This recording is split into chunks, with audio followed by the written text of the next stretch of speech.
The wait is over. The teal tide is rising. The bronze blaze is burning. And the only place to ride that wave of wonder is right here on the strut, the premier powerhouse pulse pounding program for Coastal Carolina athletics. I'm your host, Chili, the clever king of coastal chatter, the maestro of mayhem on the mic. And I'm not walking this road alone. Oh no. With me are my teal feathered tag team partners, TD, the former Chanticleer Colossus of the gridiron, Colossus Joe, who once hit harder than finals week and still carries that teal toughness today.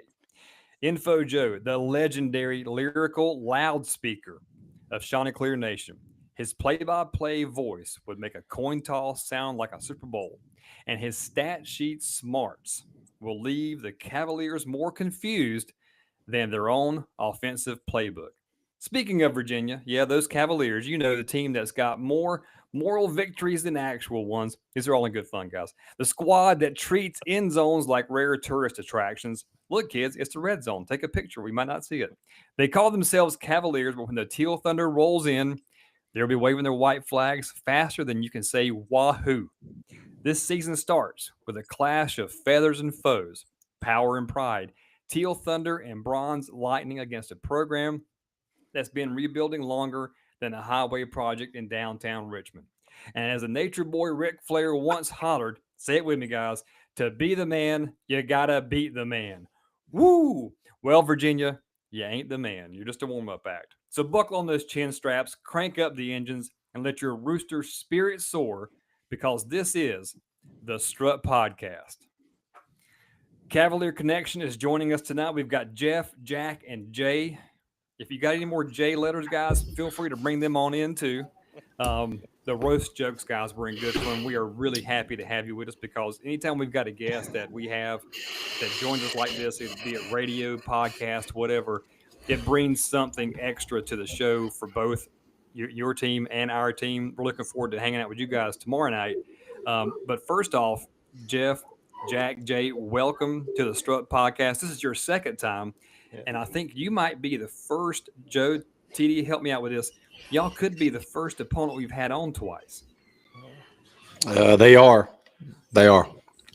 Yep. Awesome. That's pretty good for us. Our privilege. I'll make you a Canva certificate and put it on Twitter like I do for everybody else, so you guys can print it out, hang it in your office at home, show it to your children and grandchildren, and just be very, very, very proud of that. Chili, that's another one of those moral Virginia victories, right?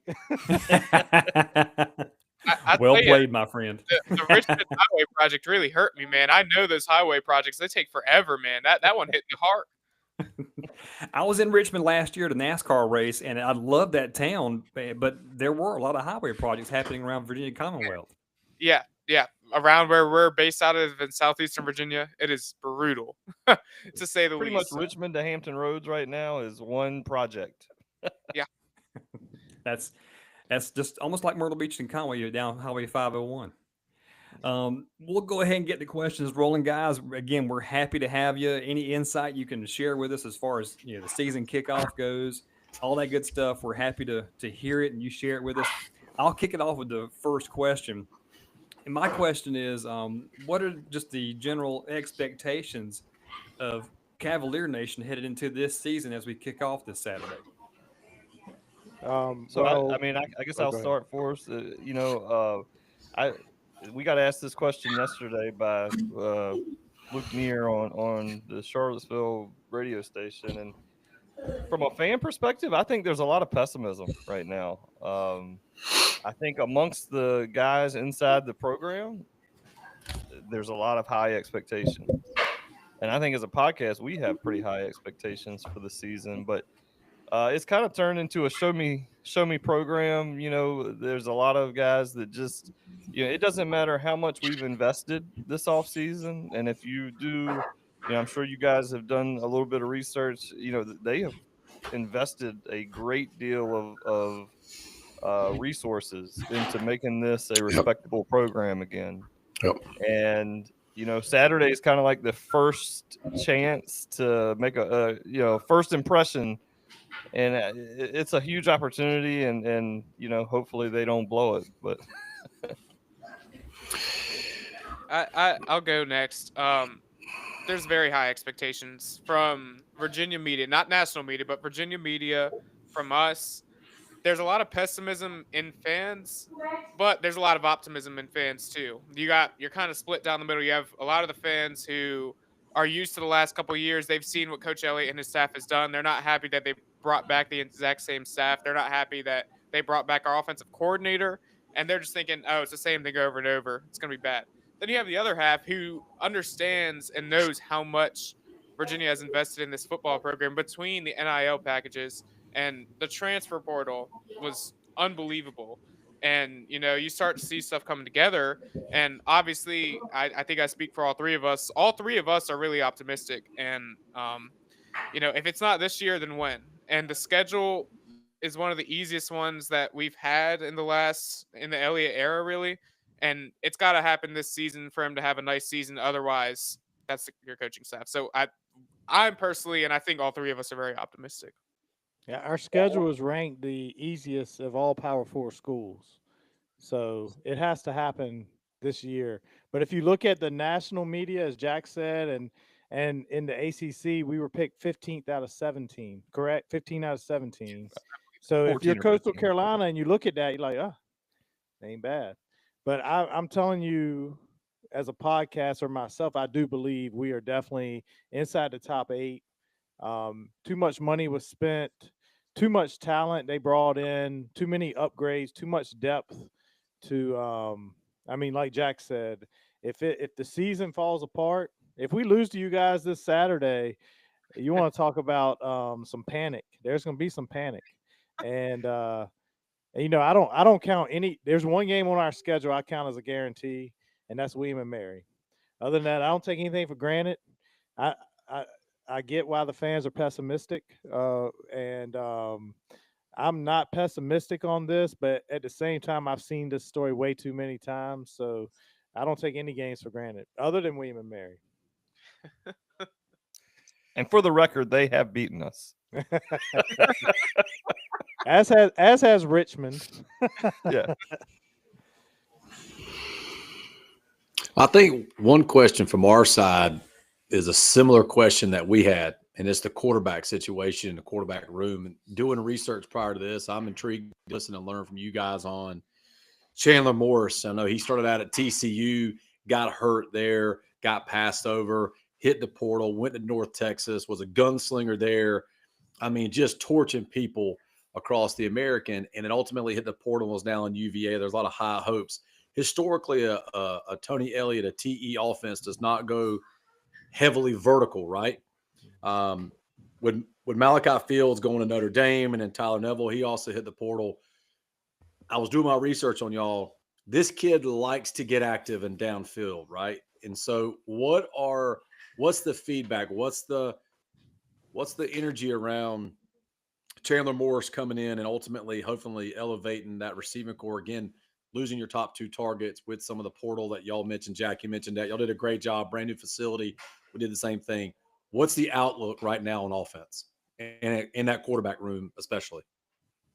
Yep. Well, I was going to say, we're pretty excited. I do know that Virginia does not run the same offense that he's accustomed to, but at the same time, a couple things. One of from 24/7 Sports, we interviewed Jackie Franchuli, who told us that the coaching staff is listening to Chandler. He's putting in things that he feels good about. They're changing the offense, to what makes him comfortable. And as far as weapons, the number of weapons that they've brought in on offense, it's unreal. I think that the offensive weapons is much better than last year's. We traded Malachi Fields off to Notre Dame, but then we got Edrin from Purdue, who matches him in size, maybe a little faster or better route runner. We added from JMU, the big name they're talking about is Cam Ross, who just dynamite fast and also punt return, kick return. Just to name a couple. I don't want Jay or Jack. Y'all go ahead. I don't want to steal anything y'all want to say. Really quick, I'd say the offensive line is a huge upgrade. Yep. As far as between last year and this year. first of all, depth, which is already coming into play for us because we've already had 2 big offensive line injuries throughout camp. So we've already seen some shifting going around, but now you've got a lot more depth at your offensive line. And to complement that, you also bring in a guy like Jamari Taylor, who played at North Carolina Central and had an outstanding year. Had, I think, the most rushing yards in that MIA conference for the season, and he looked really good in camp. He looked really good in the spring game. When you bring in an offensive line like that and a good running back, and not to mention we have a returning running back, Xavier Brown, who you guys might be familiar with. He was very good against Coastal Carolina last year. Also brought in transfer Harrison Whaley. All 3 of these running backs should have nice nights, I would expect, Saturday night. If you can get that running game going like Coach Des Kitchens likes to do at the offensive coordinator spot, it's a dangerous offense, I think. Jay? Hey, Jack, one player that I would say that I saw too on tape that y'all got this year on your offensive line, and then I'm a hush, is Brady Wilson, the transfer from UAB, center, one of the top 5 centers in the country, probably going to be drafted in one of the top 2 or 3 rounds. In 211 pass block plays when he was at UAB, he allowed 1 sack. He is the only player in the entire country that can even offer that statistic. So just in some 2,000 snaps, he's yet to allow a sack. Yeah, we were super excited to get him. The offensive line as a whole, if you look across, Jack mentioned the injuries, but 4 of the 5 starters are grad students, and the guy who's not is a senior. So there's a lot of experience. Chandler Morris is 24 years old, I believe. He's living the life. He's got 2 dogs, a girlfriend, that is there with him. And people might not remember, but if you remember that TCU team that played for the national championship, Duggan, the quarterback, was a finalist for the Heisman that year. Chandler Morris beat him for the job and then got injured and never got it back. So, we know and then he showed what he could do. He balled out at North Texas. He's the best quarterback we've had since Bryce Perkins. There's no question about that. And I think, as Jeff said, what I like about him is that he's vocal enough to tell Des Kitchens, no, we're not running that. I don't like it. We're going to do this. And honestly, Coach Kitchens is the biggest question mark we have about this team. Guys, talk to us a little bit about the UVA defense coming into the season. We've heard about the quarterback and the other line. Let's talk a little Cavaliers on defense. What do you look for there? Who are some guys that you brought in? Jack, you start this one. Oh, something happened with Jack. Well, I can tell you our defensive front, one thing that we are expecting to see a lot more is getting after the quarterback. We brought in Mitchell Melton from Ohio State. He was a rotational guy there, but he'll be more of a full-time player with us. A guy that I didn't expect to hear his name a whole lot, but Richter out of Tennessee Tech has come in, and when you ask Chandler Morris, who's giving you the most problems in camp, within a half a second, it was this kid Richter. And so, Hunter Osborne from Alabama on the D-line, Jameer Carter, the juggernaut at nose tackle, he's back for, I think year 17 at UVA. He's about to start collecting Social Security, I think. But yeah, I mean, we just have the question mark, and I'll leave Jeff to answer, is we have 9 transfers in the defensive backfield. What is that going to look like? And Jeff or Jack can take over. You want to go ahead, Jack? Yeah, a lot of transfers at defensive back. That whole room is basically completely new. There's a couple injuries there as well. Who we have returners, but they're just not healthy enough to play this early in the season. You have Jam Jackson and Dre Walker, who are both returners who both started last year. And then also Antonio Clary, who's at strong safety, and he's out for week 1. He might be back week 2, hopefully. So you got a lot of transfers. You have returner Ethan Minter, who's a sophomore who played pretty nicely last year as a true freshman, and he'll be playing at the free. He was listed as a starter at free safety, and he'll be playing alongside Devin Neal, who's a transfer.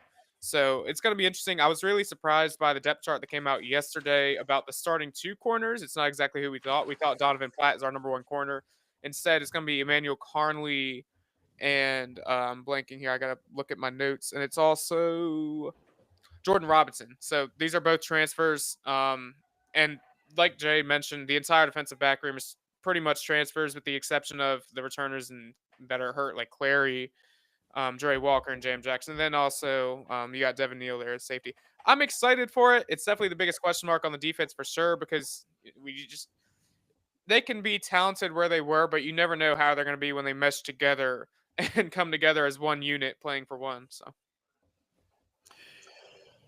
Yeah, it's something that in my in our pre-show kind of production here, Virginia's known the last several years to have great strong safeties. I mean, you're seeing that represented right in their conference awards and also going on to the league. And so Antonio Clary, strong safety, falls in a long line of Connor and I believe it was Shanker who were in the secondary too. Just a long line of great strong safeties and free safeties there, and that's a question mark. Hate to see Antonio Clary out. He was somebody that I had circled. Interesting to say his name. He was your returning starter last year. He missed half of last year, if I remember correctly, with a lower body injury, and so pretty stellar in the first half of the season. And tell us something about UVA. Tell Coastal fans somebody we need to be on the lookout for, and also too, if y'all can do X, you're going to win the game. If you don't do Y, Coastal is going to win the game. The one player I mentioned him earlier that everybody's really high on is Cam Ross, the transfer out of James Madison. Super fast, special teams guy as well, wide receiver, and will be returning kicks and punts. And he could be the guy to take one back to the house. And I definitely keep an eye on him. Super fast, playing in the slot, making a play, hopefully on our end. But that's definitely one of the names I would say. I'll let y'all if y'all want to take somebody else. I got a couple. Firstly, on the offensive side of the ball, and he's also going to be in depth chart. He's listed as or. I really love Dakota Twitty. He's a tight end. I think I know why you're laughing, TD. But everybody's got or, man. Everybody. Yeah. I looked at y'all's depth chart the other day, and I couldn't believe my eyes. I'll put it that way.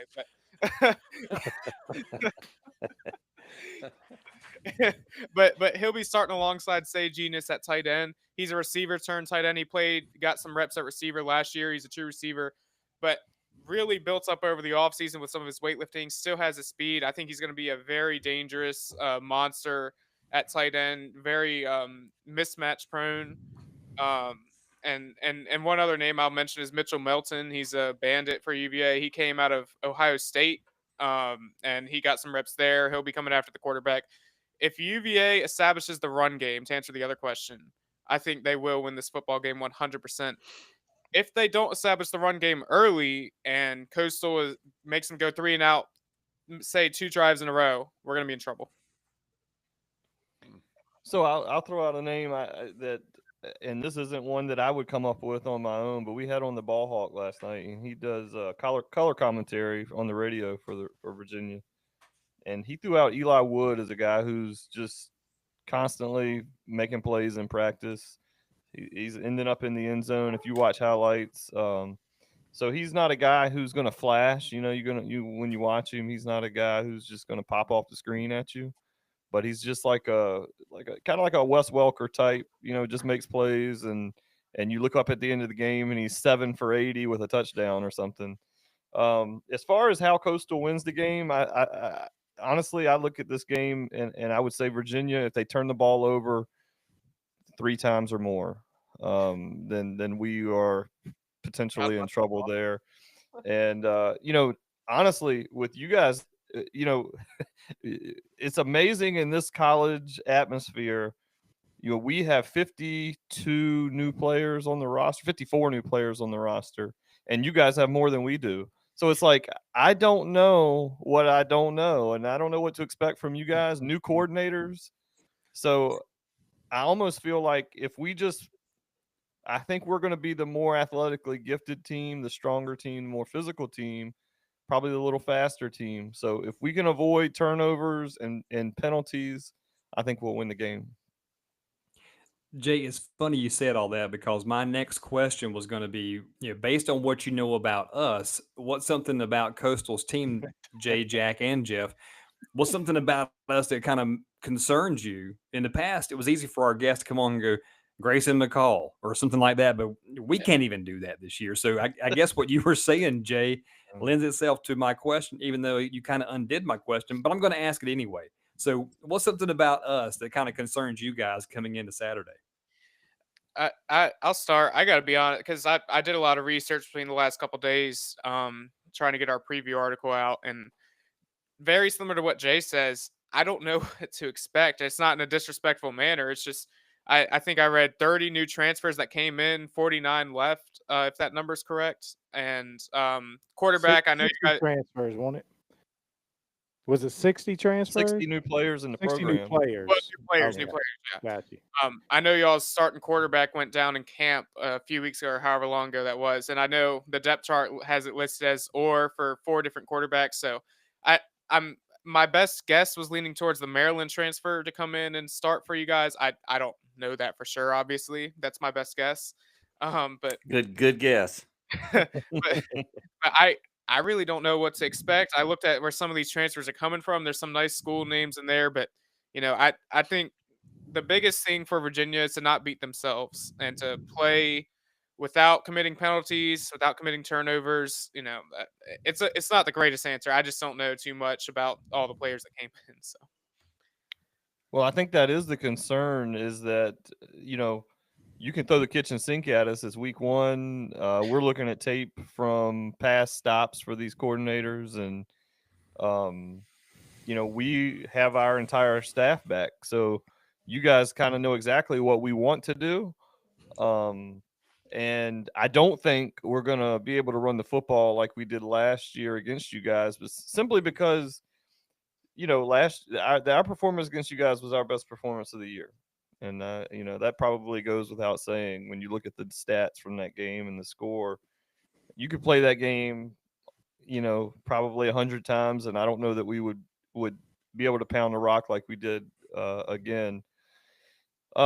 So, all new players, I mean, it's really a completely different thing. And one thing I'll say about Morris, he's played in big stadiums. He's played in front of big crowds. He's not going to be intimidated by Charlottesville. So, you guys are going to come in believing you're going to win the game, and it's going to be Virginia's job to make sure they extinguish that fire as quickly as possible.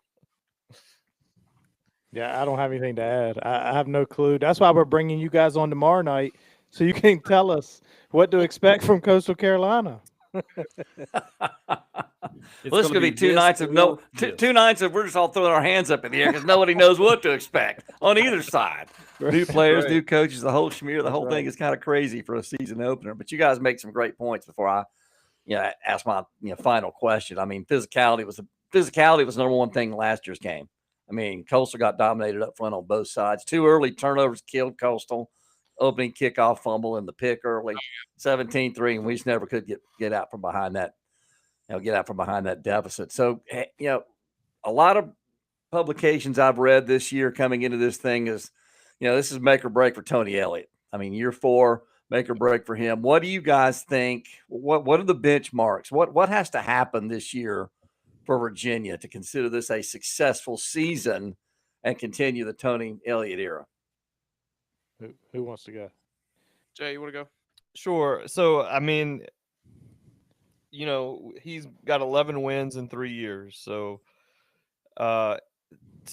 year 4 has got to be better. We put out a poll on Twitter, 6 wins, and that's not good enough. Maybe 6 wins and you beat Virginia Tech. Maybe he gets to stay, but I think the bar is 7 this year, especially because of the schedule. There's no one. If you look at last year's schedule, in the second half of the season, we played at Clemson, at Notre Dame, at Virginia Tech, Duke. It was just a really a murderer's row. And this year's schedule is just, the toughest game you would look at would be at Louisville. We don't have a preseason ranked team on the schedule. So if you can't win 7 with a probably $15 to $20 million roster, I don't know what you do other than move on. I agree. 7. It's going to take. I think it's 7 wins, and it's possible 6 wins if he beats Virginia Tech. But you win 6, and one of those is not Virginia Tech. I don't see any way he stays. Yeah, I would agree. 6 and no Virginia Tech win. There's no way. 7 wins, I'd say, is the benchmark. But even with 7 wins, if you don't beat Virginia Tech and you have that sour taste in your mouth by the end of the year, the fans, the donors, they get really antsy. I mean, I'm sure you guys know it with rivalries. When you lose it, there's nothing worse. And when we've lost to Virginia Tech in my lifetime, I'm 19 years old. In my lifetime, I've seen us beat Virginia Tech once. So when you lose so many times to your rival that you can't stand, it's like, how much more patient can we be? The fans getting patient, the donors getting patient, all those NIL funds that you got over the offseason that you got to invest in this roster, they're going to be as impatient as can be. The time is ticking for Coach Elliott's staff, and I really love the staff. I really do. I really wish that it works out for them. They got to get at least 7 wins and a Tech win, in my opinion, but I think this roster is capable of winning 8 to 9 games. And guys, I hope you win every game but one this year, to be honest with you. So, we're pulling for you in every game but one coming up. So we'll say that for you.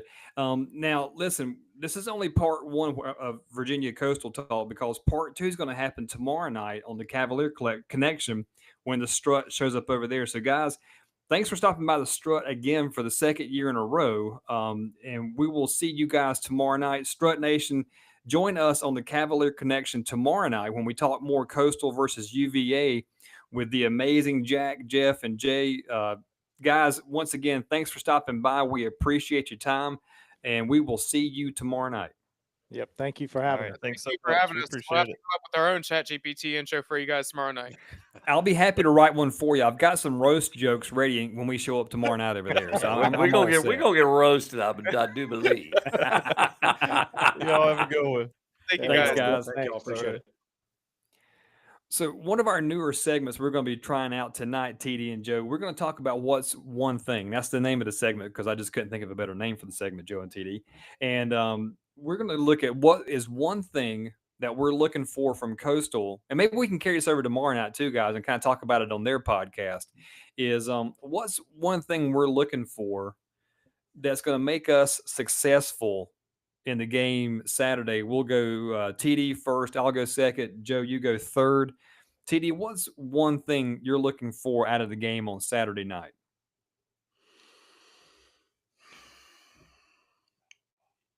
Not let the moment be bigger than it should be.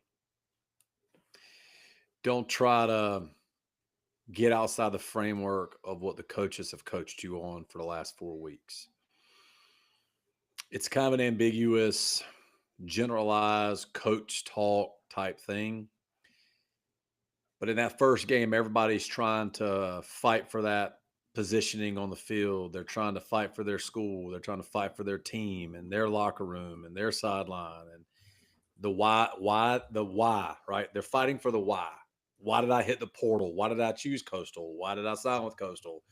Why did, Coach Hollishead come here? Why did Coach Johnson come here? Why did Coach they're all fighting for a why. And so it's that, right? Stay within the framework of what our coaches have put in front of you. Don't try to get outside that framework. Don't try to get cute. Don't try to force balls into small windows when you can throw an outlet pass. Don't try to, go for the big shot on defense. Just make the tackle, right? Make that short tackle. If it's a 6-yard game, make that tackle, right? Don't try to go for a big hit and you give up a first down. That's the right. Just stay within the framework, stay within the expectations, stay within the game plan, and keep the game in a phone booth, right? No disrespect to the guys that were on. This isn't some overpowering Virginia team. Joe, you highlighted 3 events last year in that first quarter, right? Fumbled kickoff, interception, and then we just got behind the sticks. You didn't really say that, but we got behind the sticks. The 3 out of 4 series, I don't think we converted a first down. And so can we avoid that? I think last year we tried to do too much too early, Chili. Just stay within the framework, understand the why. I'll go next, Joe. My one thing is I've been playing with this since we talked about it yesterday on our text message. We go back and forth, and I came down to 4 words: JDFB. Just do freaking better. Last year was not good. Let's be honest. It was not a good showing against Virginia. We had a lot of excitement around this home game and having ACC in our backyard. I went and pulled the stats. Their website, if you get a chance, virginiasports.com, is a terrific website to go get information about Cavalier sports. I was on football for the last 2 or 3 days getting ready for this show. I got this, and I want to support my statement, Joe and TD, with these numbers, and I'll turn it over to you, Joe, next. Is last year's game, Virginia had season highs. Our game last year, September 21st, at Coastal, they had season highs in the following categories: 58 rushes, 384 rushing, 6.6 yards per rush, 3 rushing touchdowns, most points, most first downs. Now, they also have most penalties in the game too. But, I mean, if you get all that against somebody and you still get the most penalties, you're probably still going to win the ball game. We've got to do better. And that's why I'm thinking that. So I want to see our defense especially step up. I think Jack said it a while ago, if they can run the ball, they can win. Well, if we can stop the run, we can win. Go ahead, Joe. Wow. Okay. Well, technical. Unmuting the mic deal right there. This Riverside stuff still confuses me. Okay, so we talk with those guys a lot about uncertainty, right? They're a bunch of new guys for them. They're a whole slew of new guys for us, new coaches, new everything. So when I'm looking at this thing, when you look at our depth chart with more ores on it, I mean, you can go into a mine and not come out with all the gold ore that you got, all ores on this depth chart. What is the one position group that you look at and you say, okay, we have some known commodities up there? It's got to be the offensive front, right? Yep. I mean, you got Nick Del Grande, who's a preseason all-conference, team captain. Thomas Johnson, Anthony Walton, Zach Elam is back this year at center. We missed him badly last year. His leadership, he's also a team captain. For a reason, these guys are captains. Heston Edwards, Joe Hansen, those guys are known commodities, right? You build around that, I think. I think you rely offensively on your offensive front, right? Do they give MJ Morris, Samari Collier, Thad Hudson, whoever we're going to see? Obviously, we're going to see MJ Morris, according to Coach Beck, to start the game. Do we give those guys time to throw? Do we carve a pathway for us to be able to run the football, which we were not able to do at all last year? We've already talked about this. These guys are known commodities. So really the only position group, maybe outside the linebackers, because you got Wyatt Getty and Shane Bruce back there, but everybody else on that side, little to no experience for us, honestly. Build around an offensive line. Let's see these guys dominate. Derek Wareheim's a terrific offensive line coach. Love what he's done here at Coastal. That's one reason, he's one of the few that got kept, right? I mean, you look at the staff that got flipped, essentially. He's one of the 3 that got kept. Build around the offensive line. Let's see these guys dominate, right? Saturday night. I'm with TD. UVA doesn't make me quake in my boots. This is a team that's eminently beatable. I mean, come on, right? I mean, this is make or break up there. You heard those guys talk about it. A lot of pessimism. Golden opportunity for us to go win. See what this offensive line can do as the most experienced group that we have. Let's build around them, see what they do Saturday night. Hey, Joe, Chili. quick question for you. Go ahead, TD. Well, I was gonna ask Joe, and I want to ask you two a question. If you are our starting quarterback, be it Collier Morrison and Collier, if you look out there and you see Simpkins behind you, remember that kid played well last year until he got hurt. Remember that? He came out. You had Simpkins behind you in the backfield, right? You got Washington, Graves, Tucker. Those are some guys with a little bit of continuity too, Joe and Chili. If you are Hollingshead, are you going to be pro-run or pro-pass early in the game? And I've had this on my mind because he's someone that likes to throw it. Now, that's why it's an uncertainty question, Joe, and I love your face on that. That's why I'm throwing it out there. Do you It's see a good us? question for anybody listening too. Because Hollingshead's coming from an offense that was more throw than run, right? You throw the ball to set up the run. Joe, I'll start with you. Do you think early, do we go run or pass early? That's a great question. I mean, you take what the defense gives you. I mean, what are they going to show Correct. you? What are they showing you? How many are in the box? You know, what kind of looks are you getting? You know, can we move these guys and create running lanes enough for us to be able to run the ball and be effective there? Because I always think that sets up the other. I think run always sets up pass. Yep. That's just kind of how I look at it. I know that may not be modern offensive football, but I think we come out and try to establish a run. And you're right about Simpkins. I mean, when he went down against William and Mary, you know, we sorely missed that speed and explosiveness out of the backfield. I mean, Braden Bennett had some of that, but he was kind of dinged early too. So he wasn't quite the Braden Bennett that we'd seen, the track star. We lost that explosiveness out of the backfield. It showed. It hurt us the rest of the year. Having him back and hopefully he can stay healthy, that will be huge for this team. But I think we come out and try to, smash mouth them with a run. See if we can run that ball. Get them to, pinch in there and then go outside of our core out there. Chili? Most definitely, I agree with Joe 100% because that's the established thing. Both of y'all talked about offensive line play and what we have back there in addition to the running backs we have. I'm 100% in lockstep with you, Joe, as far as run setting up the pass. I can't go away from that old adage. And I think if we can establish the run on the road, that will definitely pull any steam out of Scott Stadium. They've got a big thing set up there this weekend. It's Paint the Town Orange weekend at UVA. Everything's going to be like an orange out. They've got, it's first game of the year. They're hosting us. They're a 12.5-point favorite by last set of Las Vegas odds.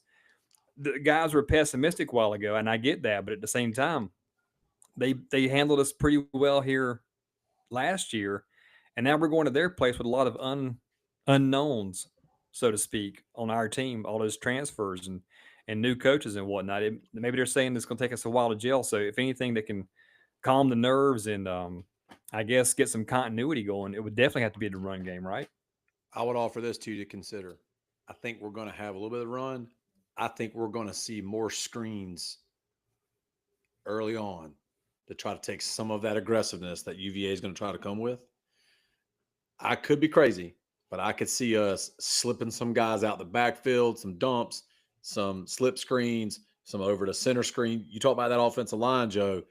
I think we use that to our advantage. Like you said, a few times to run it, but I think getting some screens in that extended box area, knowing this offense, some crossing routes, some shallow crossing routes, some quick outs, some slip screens, things like that to get Simpkins and those kids out there, Graves and Washington, all those other kids out there on the corner.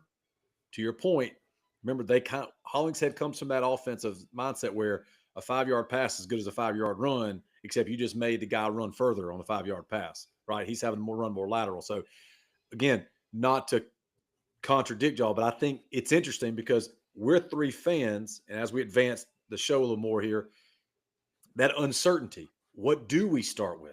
Do we come out and toss it a little more, or do we run it a little more, right? And so I'm excited to see what that looks like from a Hollingshead offense. Flip it over to y'all. What are some anticipations? What would you like to see defensively real quick? I know, Chili, we got the agenda. I'm going off. Yeah, we got to get going here. Yeah. Defensively, real quick, just stop the run. That's it for me.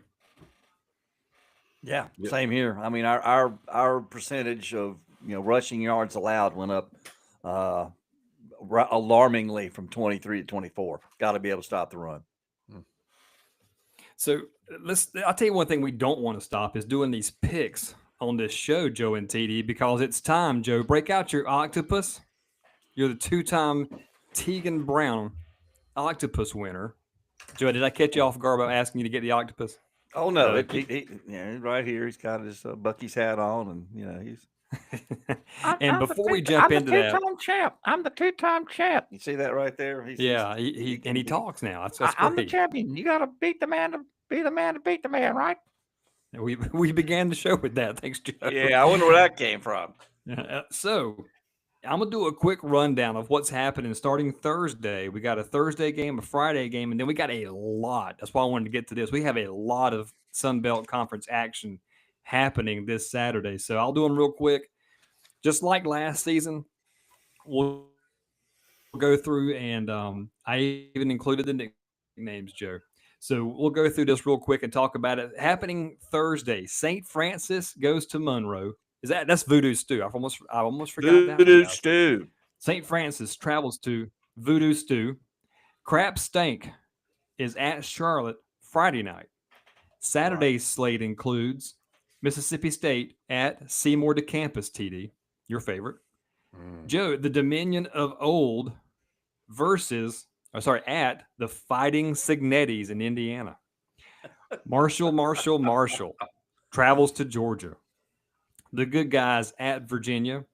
Weber State is going to Dolly Madison. Southeast Missouri State at Target State. Morgan State at South Al. What was their nickname? I forgot South Al's. Do y'all recall that one? Did they even have one? Must not have. Yeah, they did, but it's not. Must not have been memorable because I don't. Well, what we this call year's those mission guys? is to give I can't remember. South Al a nickname. Nicholls State at Troy. Turner Field goes to Ole Miss. Rice TD at your Raggin' Cajuns. Eastern Michigan at the Texas State Armadillos. And finally, Drunken State goes to Fresno State. I'll kick things off. Joe, let's just give you the option. Do you want to go first? Or do you want to go I'm second, fine. third, since you're I'm the fine. two-time You, champ? you give me the game. I'll tell you who I got. I've got them all written down on my TV viewing chart for Thursday, Friday, Saturday, Sunday, and Monday on like 4 different pages of TV. We know what viewing Joe's guides. plans are this weekend, TD. This is the sweetest thing I have seen lately That is cool. on the interweb. All right, Joe, you'll go first. TD second. I'll go third. Real quick, St. Francis at Voodoo Stew. Voodoo stew. Voodoo Stew. I also have Voodoo Stew. Crap Stank at Charlotte on Friday. Joe. I got, and only because it's Crap Stank. I wouldn't shock me to see Charlotte, but I got Crap Stank. Okay. TD, you going with Crap Stank, aren't you? I'm going to school in Boone. Give me Boone also. Mississippi State at Seymour DeCampus. Wait a minute. Mississippi State is at. Yes, they are in Hattiesburg. They're at yes, the they Rock. are, and I got Mississippi State, but again, I mean that's Marshall South basically. Pretty much. I got Mississippi State. Same here. TD, you're going to pick Seymour, aren't you? You're going to pick Seymour DeCampus in this, aren't you, TD? He loves Seymour DeCampus. He loves them. Something about this game on that campus with that many transfers. There's some energy there. Mississippi State is better than Virginia, but I mean they're not like, they're not massively better, right? Give me my man Seymour DeCampus. There it is. To shock You Mississippi saw it State. coming. You knew it. There it is. I gotta go with it, man. The Dominion of Old at the Fighting Signetis in Bloomington, Indiana, Joe. God, I love the Dominion of Old, and they're another team that needs to win this year too. But I think the Fighting Signetis. I say that. I mean, the Dominion of Old almost got South Carolina in the season opener last year. Wouldn't shock me again, but I think the Fighting Signetis get this one. Yeah, I'm going. Same here. TD, you got him too? I'm going Bloomington State. Okay. Yeah, It's going with his Bloomers. I'm going with the Bloomers. Marshall at Georgia. This is the easiest one on the board, man. Oh, man. Dude, it's just make sure. Could Marshall's buy their way out of this thing? 'Cause they're not winning this football game, my friends. They're not winning this game. Good luck, Marshall. Just get out of there, the team intact. Georgia. What I tell you. Give me the Dogs. Yeah. Do we want to pick Coastal this year in our picks? Because we're all going to pick them regardless. Do we even want to pick Coastal in this? We're going to just kind of leave Coastal out of the pick 'em segment. I don't care one way or the other. Whatever you guys want to do. I'm not going to pick against my boy. So, that is what it is. So you can go ahead and put me down 12 picks for Coastal. So Fair enough. Let's go Weber State at Dolly Madison. it's a tough pick, Joseph. I got Madden. Give me the smallest president. TD, you remember from last year. There you go. I feel like I'm a good teacher all of a sudden now. Let's go Southeastern Missouri State at Target State. I have no idea what to do about Target State this year. Man, I really don't. they're actually going to be probably improved. As much as I can't I like stand that Target crowd State. now after that bull 2 years, 3 years I ago. like Target State to be pretty good. So I got Yeah. Target State in this. I got Target State as well. I have We- Target State as well. We also, can kind of go rapid fire on the next two as well. Is this the I South think Alabama? so. Morgan State, South Al. Everybody like South Al. on South that one? Al. Yep. Yeah. South Al. Let me mark that down real quick. Nichols at Troy. We're all going Troy. Troy. Yeah. All right. Turner The Field at Old the Miss. Wiregrass Wonders of Troy. There you go. Turner Field at Ole Miss. I think we can go Ole Miss on that one too. that fair? Turner Field ain't winning that game. No. They're not winning that. Now they're going to be better. They're not winning this game. No, they're not winning that game. Rice goes to the Culture TD to face your team, the Raggin' Cajuns. Oh, the Reagan Cajuns. I'm taking Louisiana, man. I am too. Even though Rice We has are in got, lockstep except for one game so far. yeah, well, somebody's got to step out of line. Watch TD take control first week there. I know. Wouldn't Eastern that be something? Michigan at the Texas State Armadillos. This may not be as easy as you think it is either. This ain't an easy No. pick. This is one of the better games on the board in terms of our in terms of conference teams. Even though soon to be out of the conference, this is one of the better games on the board. I got the Armadillos, not by much, but I got the Armadillos. Yeah, I got the Armadillos as well.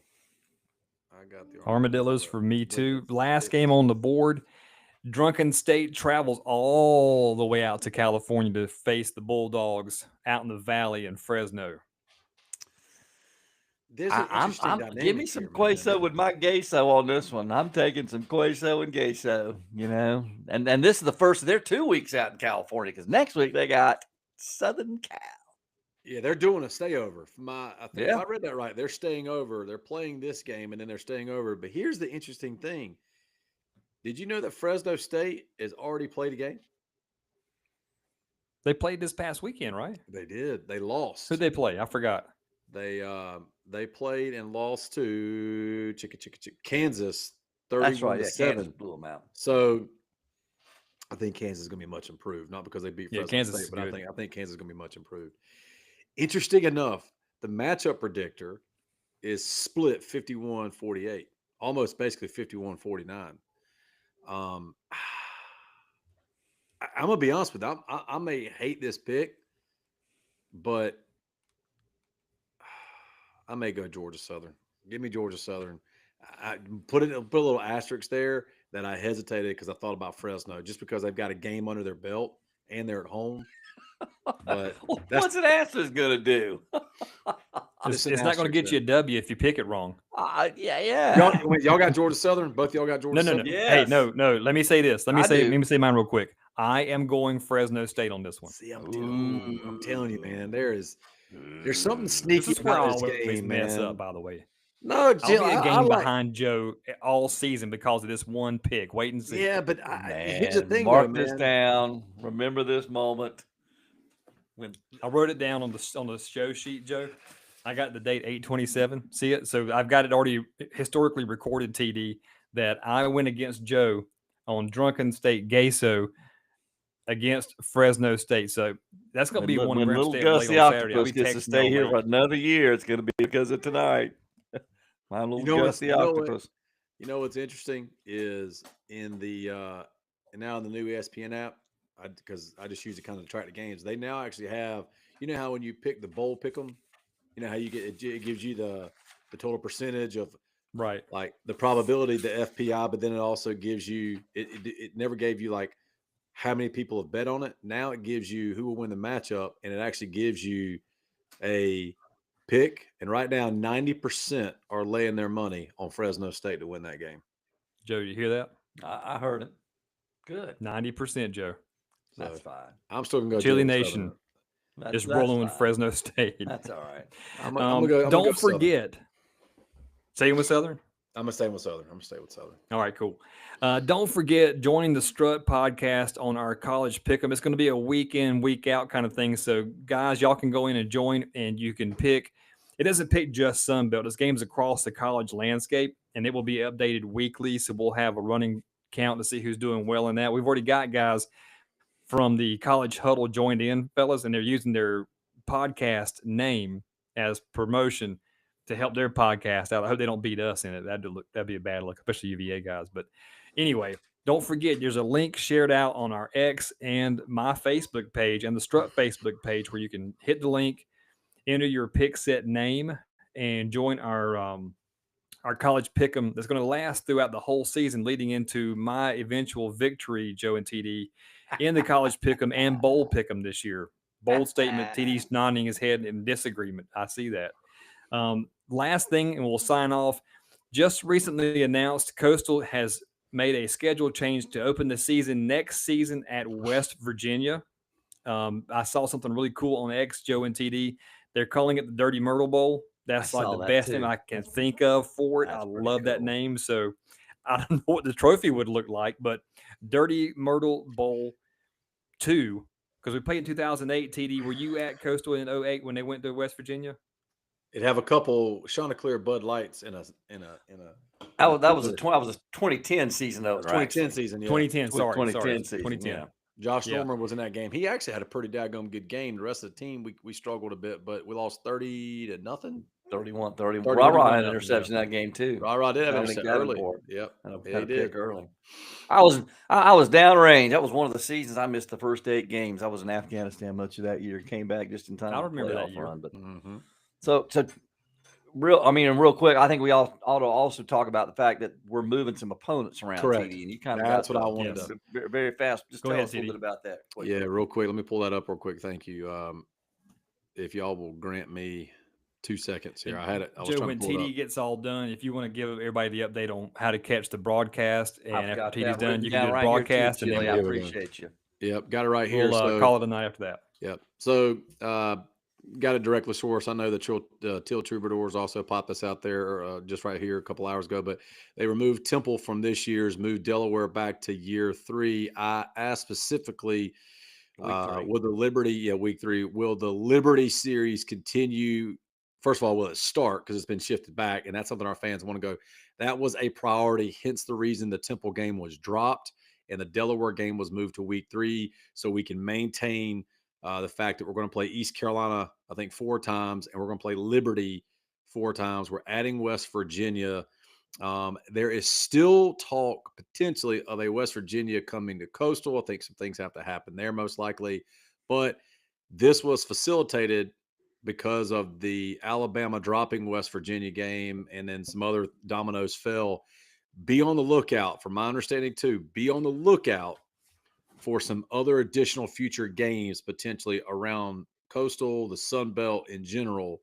Some other dominoes could fall because, again, with the SEC moving to 9 conference games, they really have to be on point. And there's 4 or 5 schools in the SEC and a couple 3 in the ACC that have SEC, ACC rivalries.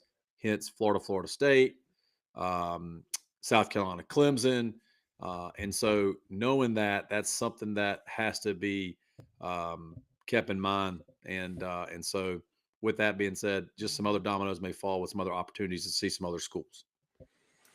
Thank you for that, TD. That was good. I appreciate that too. That was good. And I thought Liberty might get dropped, be honest with you, but obviously Fordham is not going anywhere because we're playing them next year too. I mean, that's a coach move. And everybody knows why.